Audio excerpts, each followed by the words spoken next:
Hi, Joe Cerrone. Penny L. Rosen. Welcome to CAD-107 Introduction to 3D Printing in our weekly Zoom classroom meeting.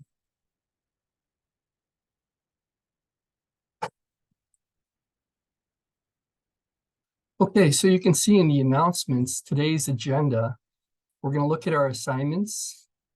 We're going to go through Chapter 3, Mastering 3D Printing from our textbook. And here's the PowerPoint for that, which we'll click and enable in a minute. And we'll look at the review questions from Chapter 3 in quizzes and exams, and then we'll work on lab number 4. So lab number 4 is going to be this chip clip. And like we have for the other assignments, we've color-coded it. And so if we click on this link right here, you can see the dimensions for the drawing.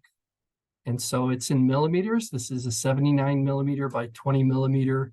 And this is the front view of it. If we took the clip and looked at it from the side, that's what it would look like. And then the dimensions are given and they show that. If we look at the project itself,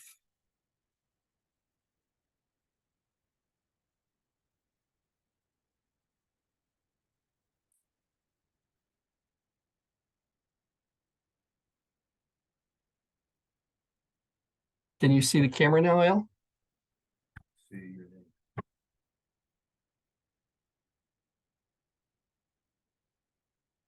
How about now? Full screen? All right, so as we look at the project itself, this is going to be our chip clip. And what I'll do sometimes is I'll add a logo. And so you're welcome to embellish the design work. We're printing this with PLA. And when we print them, it kind of prints a little bit fused together. You can see I can kind of separate that. And then as we look at it, you can see the resolution for the 3D printing layers. And so we'll talk a little bit about how we create these different projects and then how they look, you know, things like text, how we're using text. And this one was created with SolidWorks and the text was relieved. Anyway.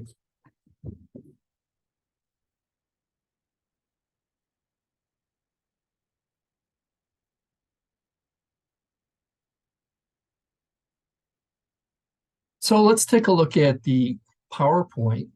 And the PowerPoint for today is located right here.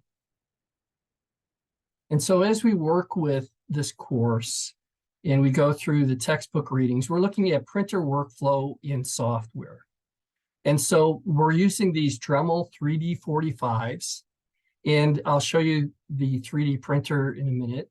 We can see that we have the printer. Here is our filament. This is our build plate. These are glue sticks, which are used to apply glue to the palette. And we'll go and we'll talk about that as we actually do our 3D printing. As we work with 3D printings, CAD is essential. And so the CAD component to this course, and that's why it's in the CAD department, is what we work off of to create our projects. So we design our projects on CAD, and you can use AutoCAD. The course is basically set for that. But some of the students are using SolidWorks and Fusion because they have experience with those other programs and software. And that's fine. But as far as the course, the way that the curriculum is written, it's written with AutoCAD right now. So we design our project, we bring it into the slicer, and then we bring it into the printer and we print it. And so that's our workflow. We create these 3D models using CAD. And so if we look at our CAD software,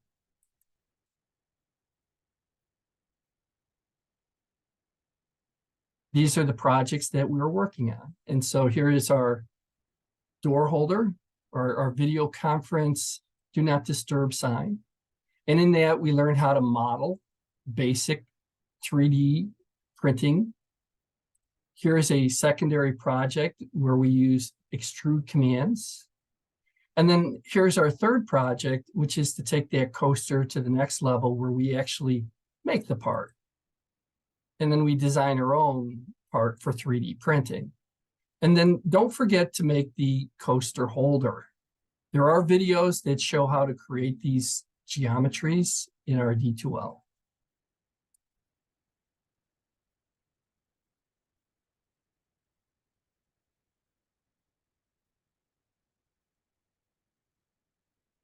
So we create these models using AutoCAD.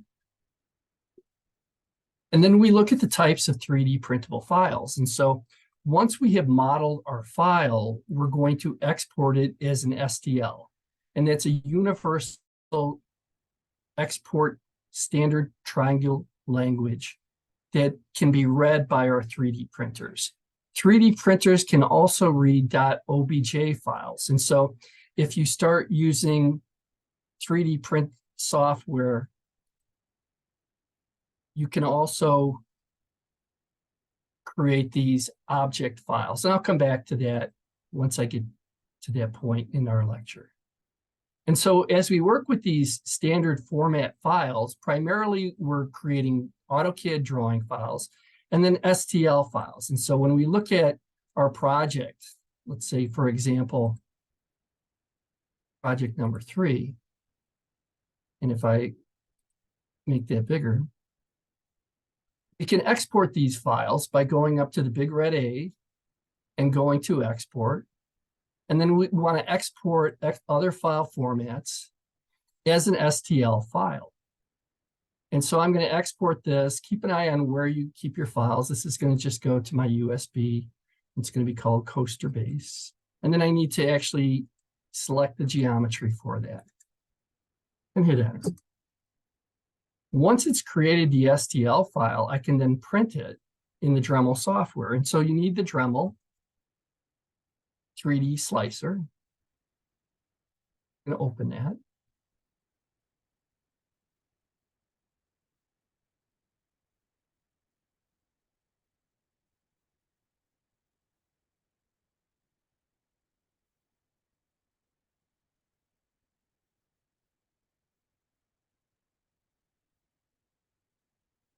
And so here's our slicing software. And as we start to get orientated to the flow from CAD to the 3D printer, this is the intermediary step where we are slicing the file. And we need the STL file to do that. And so there's a couple of different ways you can do that. You can just drag and drop the file in, or you can open the file. I'm just going to open it and navigate to it.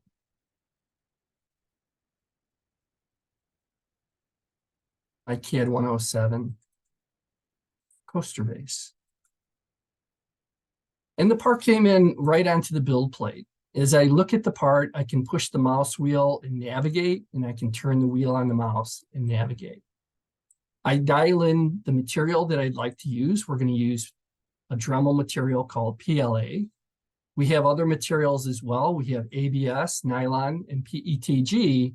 And as we go farther into the course, we'll learn about those materials and how they work and what they're good for.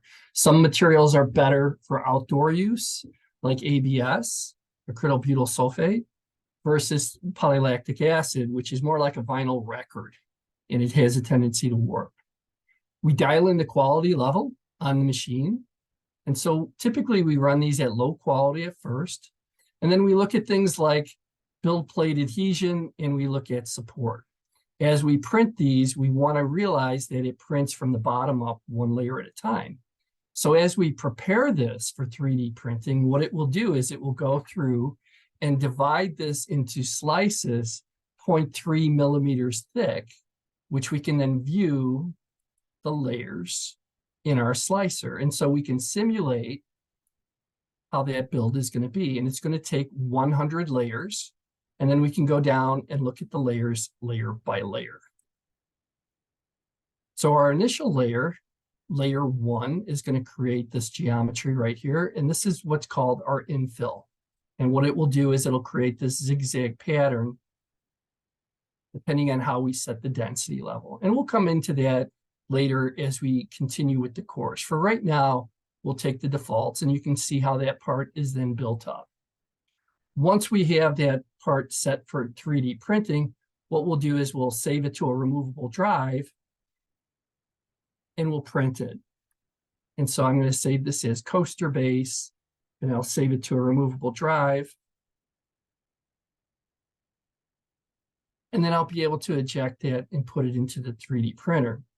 Now, when we get down to actually printing the part, what we're going to do is we're going to put glue on the build plate and place it into the machine and print it. For right now, I'm just going to leave this as the simulation. We're going to go back to our lecture. So again, our workflow is going from design to slice to print. We create the models in CAD. We export the STL file language. And then there's a number of other places that you can get printable materials. And so part of the course is to be able to look at things like Thingiverse, UImagine, Indestructibles. These are great sources for being able to find files that you can print. You don't necessarily have to design everything yourself. The community is building. As we look at other types of techniques for inputting our geometry, one of the things they talk about is scanning. Types of slicing. Slicing software, FDM stands for Fused Deposit Modeling. And that's what we have for our 3D printer. It's a FDM printer. That's the Dremel 3D45, and it uses the material PLA. And what we do is we bring in the STL, dial in the type of material that we're going to use, and we slice it. And so here's our slicing software as we talk about it.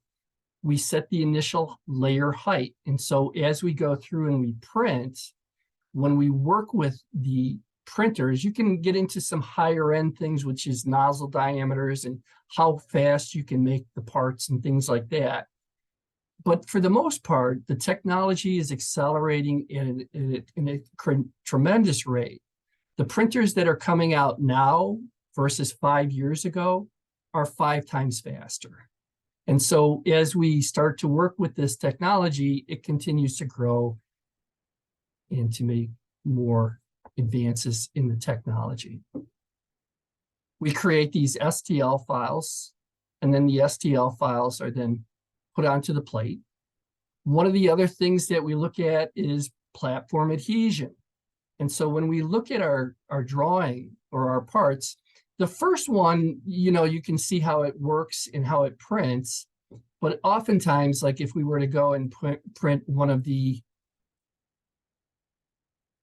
posters, what we were finding is that they would lift off the build plate sometimes. And that was just because of the way that 3D printing technology works. And trying to wrestle with my CAD system a little bit here. But let's say that we wanted to export this and put it into the slicer. And so we can go up to our big red A, export, other file format. We'll export this as an STL file. I'm going to call it JC Lab C. And I'll put it in my Lab 2 directory. I'll hit save. Select my geometry. Go into my slicer. And I can take this one off if I want. I can delete it. And then I can open this one.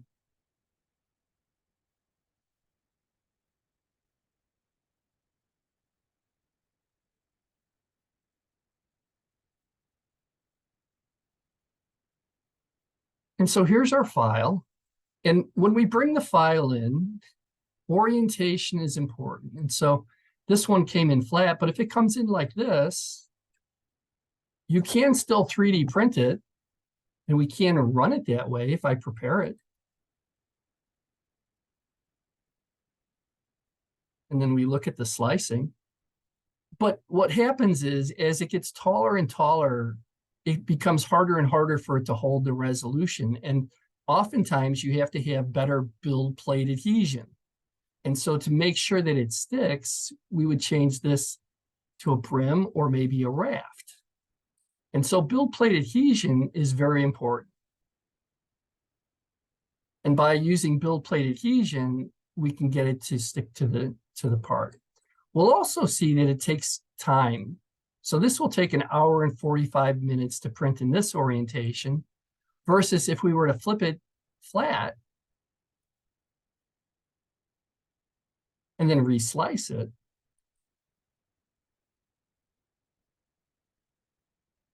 we can see that we saved 15 minutes. And then we might not need as much build plate adhesion on this. And so instead of going with brim, we'll go with skirt, and then we can prepare that. And essentially we start saving time. And so time is an important factor as we work in production with these 3D printers. All righty.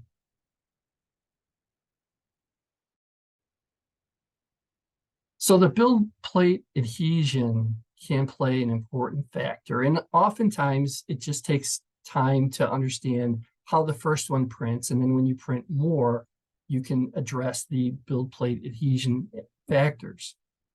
And so as we look at printing and we look at brims, what we're looking at is a way to expand the first layer by creating additional parameters in the contact area. And so that'll prime the printing area. And then as we look at other types of ways to secure the part to the build plate, things like rafts really hold it tightly against the part. We also look at support and orientating the model and build plate support, or at least support for printing, because the 3D printer cannot print in the air. And so as we work with the 3D printer, if we were to take this and we were to rotate this slightly, like that, and then we were to prepare it, you could print it in this orientation. But without support material, it will fail because there's nothing for it to print on, and it will just string the material out. And so build plate adhesion and support are factors. And so we need to generate support, and we can prepare that.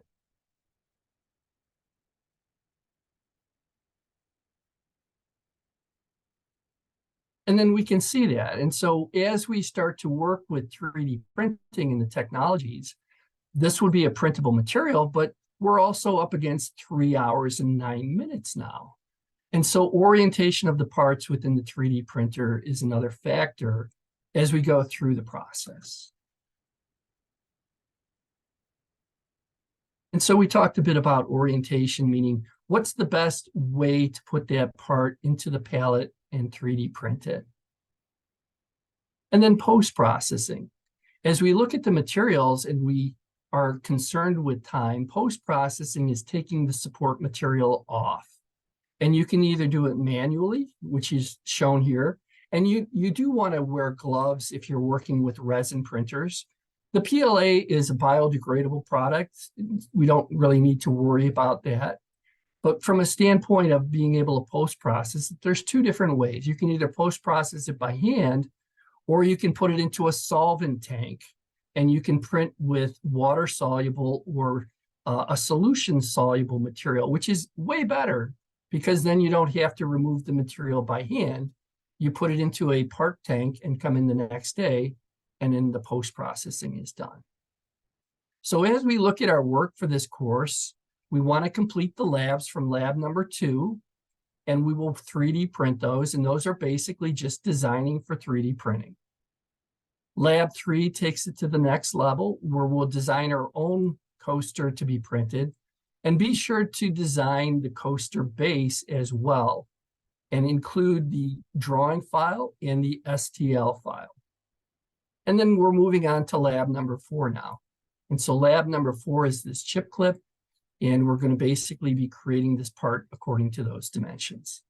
If we go back into the D2L, following our agenda, we have our videos. Here's the video for lab number 4.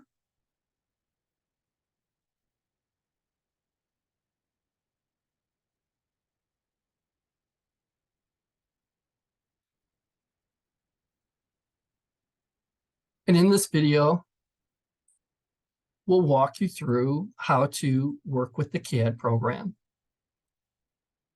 to create the part model. If you do need additional help, you can come in on Wednesdays as we work on these projects. We broadcast live from the Skokie campus. And we can assist you. or you can just email us and ask for a video meeting. So that's the video for how to create lab number 4. And then as we look at the work that everybody's been doing, things are moving along quite well. Under content area, and we look at our projects, here's our lab for this week. Remember, we give you 2 weeks to complete the assignments. So typically when we assign them on the 18th, it'll be due 2 weeks from now. And then we keep the workflow going. And so we'll introduce another project next week.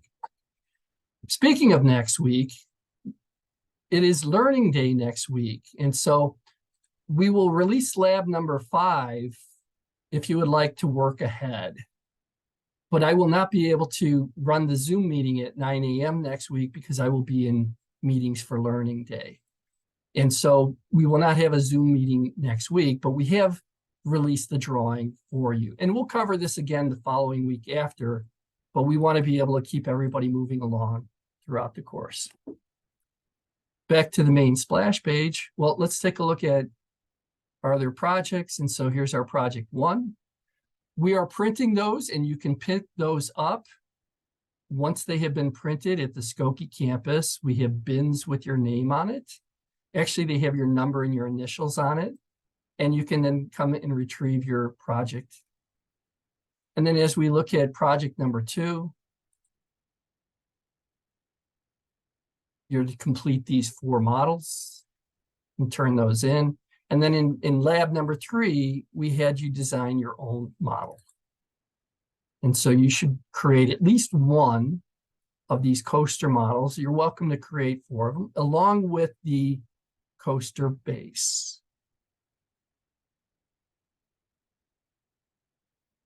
Alrighty, and then we've released lab 4 for today. And so if we look at lab 4, here's our lab 4.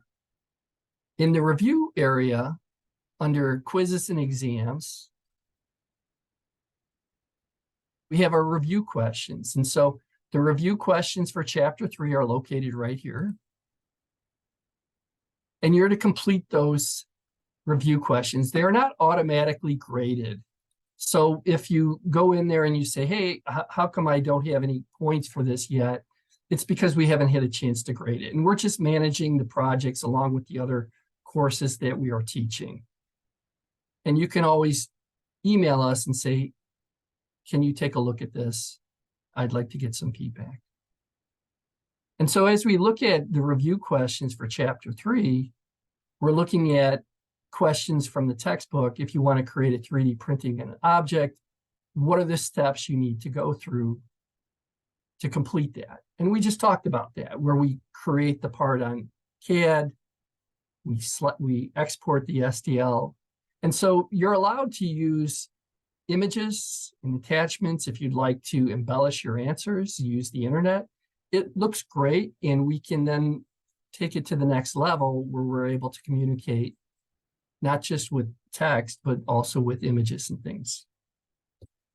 All right, so wrapping things up.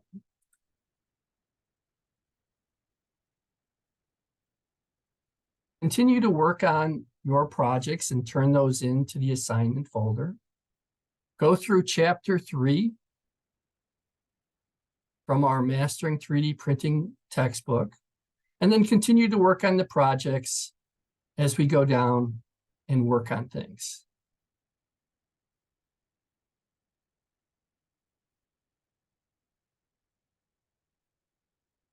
class next week. Learning Day, Module 5 is open.